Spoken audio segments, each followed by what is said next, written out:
نمرود کون تھا اور اللہ رب العزت نے اس کو کس طرح ہلاک کیا؟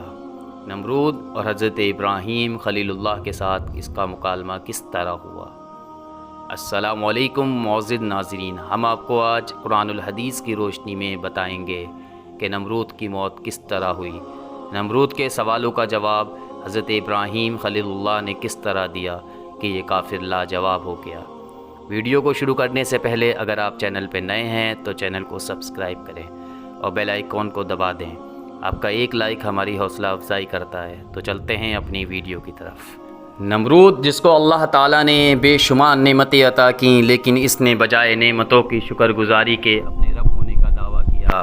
تفسیر ابن کثیر میں ہے کہ نمرود بادشاہ کا پورا نام نمرود بن کنعان بن سام بن نوح تھا۔ اس کا پایا تخت بابل تھا۔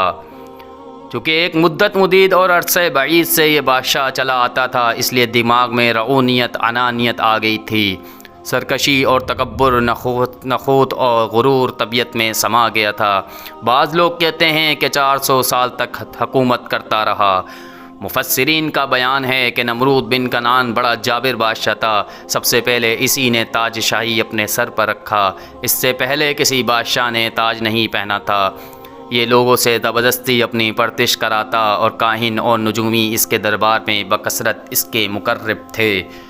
نمرود نے ایک رات یہ خواب دیکھا کہ ایک ستارہ نکلا اور اس کی روشنی میں چاند، سورج وغیرہ سارے ستارے بے نور ہو کر رہ گئے۔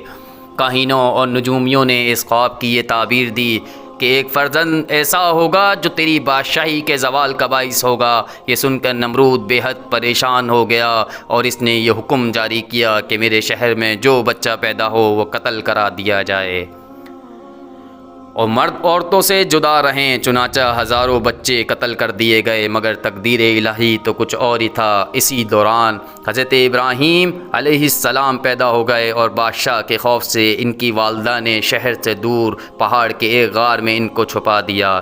اسی غار میں چھپ کر ان کی والدہ روز ان کو دودھ پلایا کرتیں۔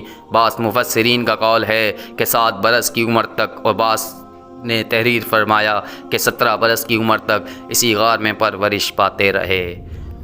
نمرود نے اپنی سلطنت بھر میں یہ قانون نافذ کر دیا تھا کہ اس نے خوراک کی تمام چیزوں کو اپنا تحویل میں لے لیا۔ یہ صرف انہی لوگوں کو خوراک کا سامان دیا کرتا جو لوگ اس کی خدائی کو تسلیم کرتے۔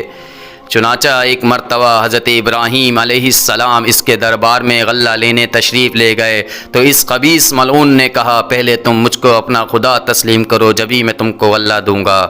حضرت ابراہیم نے بھرے دربار میں علی اعلان فرما دیا کہ تو جھوٹا ہے، میں تو صرف ایک خدا کو مانتا ہوں جو واحد لا شریک ہے۔ یہ سن کر نمرود آپے سے باہر ہو گیا اور آپ کو دربار سے نکال دیا اور ایک دانہ بھی نہ دیا۔ آپ اور آپ کے چند متابعین جو مومن تھے بھوک کی شدت سے پریشان ہو کر جہاں بلف ہو گئے۔ اسی وقت آپ ایک تھیلے لے کر آئے، ٹیلے کے پاس تشریف لائے اور تھیلے میں ریت بھر کر لائے اور خدا تعالیٰ سے دعا مانگی تو وہ ریت آٹا بن گئی۔ آپ اور آپ کے متابعین کو کھلایا اور خود بھی کھایا۔ پھر نمرود کی دشمنی اس حد تک بڑھ گئی کہ اس نے آپ کو آگ میں ڈلوا دیا، مگر وہ آپ پر گلزار بن گئی۔ آپ سلامتی کے ساتھ اس آگ سے باہر نکل آئے اور علی اعلان نمرود کو جھوٹا کہہ کر خدا واحد لا شریک کی توحید کا چرچا کرنے لگے۔ نمرود نے آپ کے کلمہ حق سے تنگ آ کر ایک دن آپ کو اپنے دربار میں بلایا اور حسب ذیل مکالمہ بصورت مناظرہ شروع کیا۔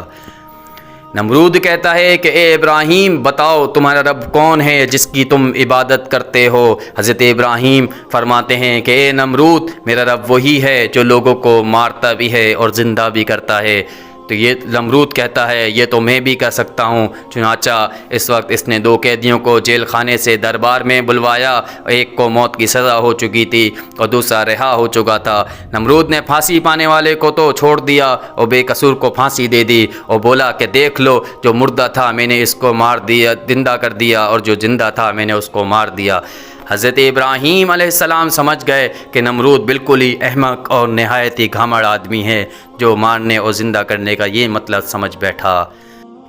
اس لیے آپ نے اس کے سامنے دوسری بہت ہی واضح اور روشن دلیل پیش فرمائی۔ چنانچہ آپ نے ارشاد فرمایا، حضرت ابراہیم، میرا رب وہ ہے جو سورج کو مشرق سے نکالتا ہے، اگر تو خدا ہے تو ایک دن سورج کو مغرب سے نکال دے۔ تو حضرت ابراہیم علیہ السلام کی یہ دلیل سن کر نمرود حیران رہ گیا اور کچھ بھی نہ بول سکا۔ اس طرح یہ مناظرہ ختم ہو گیا اور حضرت ابراہیم خلیل اللہ اس مناظرے میں فتح مند ہو کر دربار سے باہر تشریف لائے اور توحید الہی کا پرچم بلند کیا۔